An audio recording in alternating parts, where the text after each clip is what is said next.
Hello guys, how are you doing? One of the greatest televangelists of all time, Reinhard Bonnke, is dead. He died today, and they say that he died in his family home at the age of 79, which means he already knew he was gonna die if he died in his family home. Okay, well, maybe not his family home, but they said he was surrounded by his family and he died peacefully. That's the way they put it. So the details of his death have not yet been exposed to the public, but I know eventually the story is gonna come out and I'll be the first to give you the full story. But he was born in 1940, so he's 79 years old this year. And Bonnke has been an evangelist and missionary in Africa since 1967. This man has always come to Africa to hold really big crusades. He has been coming to Nigeria and has been holding not just Nigeria, several African countries. It was from Africa that he made a lot of his fortune. This man is very rich. You know, this kind of thing, it's not easy to know how much he's really worth, but from according to some article on the internet, he's worth $4 million, and everywhere they mention that he's worth that amount, you will see that he made his money from Africa. His popularity as a missionary grew throughout Africa and granted him the fame and fortune necessary to have a network of $4 million. So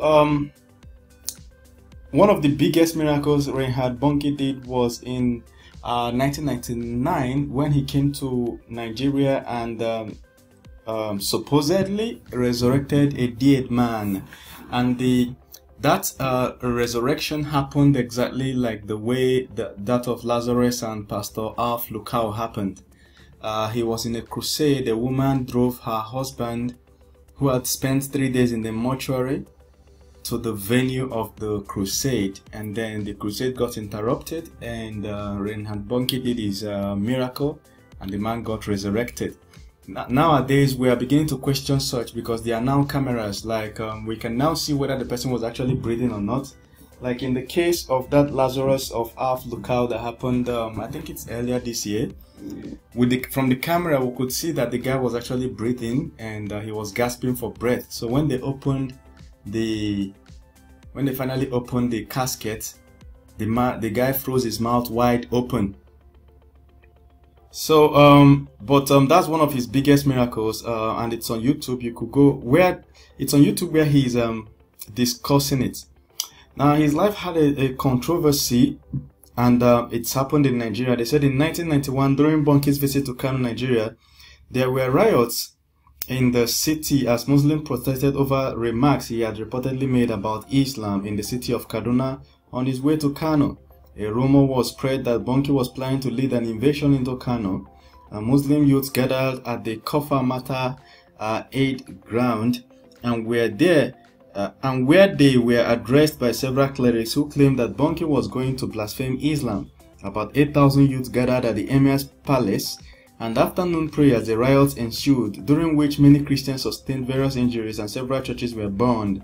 After 9 years, he returned to Nigeria to preach. So, I don't know, they didn't write that people died, okay, but people sustained a lot of injuries and many churches went down.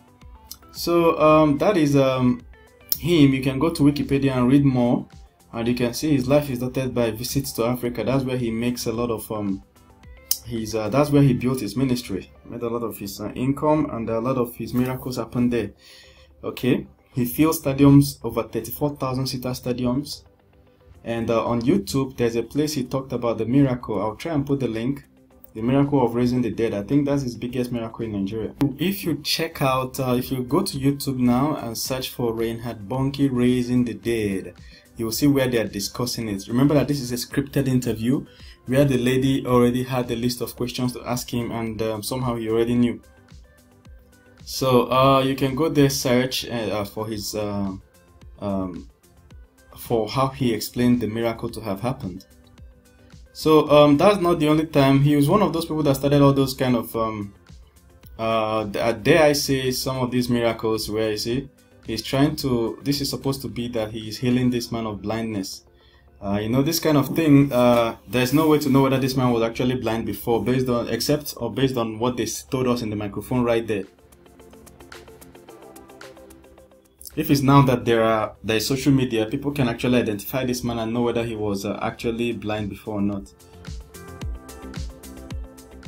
So he did, when he was younger, in his 40s, 50s, he did a lot of miracles like this in Nigeria, and they pulled, if Reinhard Bonnke is coming then, who remembers those days? If Bonnke is coming, there's a lot of crowd. There'll be a lot of crowd. He was the one that really started this in a big way before a number of Nigerian pastors took over. Okay, then there are instances where he prayed for Benny Hinn and Benny Hinn's wife. I would like you guys to go check. So, but generally I'll stop here. Okay, thank you guys. See you guys as I bring you more updates on the exact details of how he died and all. And the reactions of some other prophets and preachers in the ministry, and some of his children in the Lord. You know, he mentored some of the pastors we have in Nigeria, and he has very close relationships with some of them. Thank you guys. See you. Don't forget to subscribe if this is the first time you're watching any of my videos.